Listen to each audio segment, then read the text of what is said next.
It's an unknown journey. You do not know the shore is maybe there or not. ಗೊತ್ತಿಲ್ಲ. Unknown ಅಂದರೆ it's an unknown pilgrimage. It is ಹೋಗ್ತಾ ಹೋಗಬೇಕು. ಹೇಗೆ ಹೋಗಬೇಕು ಅಂದರೆ ಈ ಶೋರ್ನ ಬಿಟ್ಟು ಹೋಗಬೇಕು. ಬಿಡುವಾಗ ಇದು ಗೊತ್ತಿದ್ದನ್ನು ಬಿಡಬೇಕು, ಗೊತ್ತಿಲ್ಲದೆ ಇರೋ ಕಡೆ ಹೋಗಬೇಕು. ಎಷ್ಟು ರಿಸ್ಕ್ ಇದೆ ನೋಡು ಧ್ಯಾನ. ಹೆದರ್ತಾರೆ ಜನ. ಬಾಡಿಗೂ ಮೀರಿ ಹೋಗಬೇಕಲ್ಲ, ಮೈಂಡ್ಗೂ ಮೀರಿ ಹೋಗಬೇಕಲ್ಲ. ಸ್ವಲ್ಪ ಹೊತ್ತು ಎಲ್ಲೋ ತೇಲಾಡೋಂಗಾದರೆ ದಿಲ್ ಕಮ್ ಬ್ಯಾಕ್. ಹೆದರ್ಕೊಂಡು ವಾಪಸ್ ಬಂದುಬಿಡ್ತಾರೆ. ಹೆದರಬಾರ್ದಲ್ಲಿ. ಅದಕ್ಕೆ ಗುರು ಬೇಕು ಅನ್ನೋದು.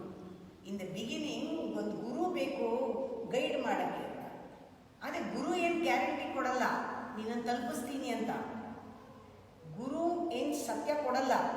ಬಟ್ ಗುರು ಗಿವ್ಸ್ ಯು ದಿ ಟ್ರಸ್ಟ್.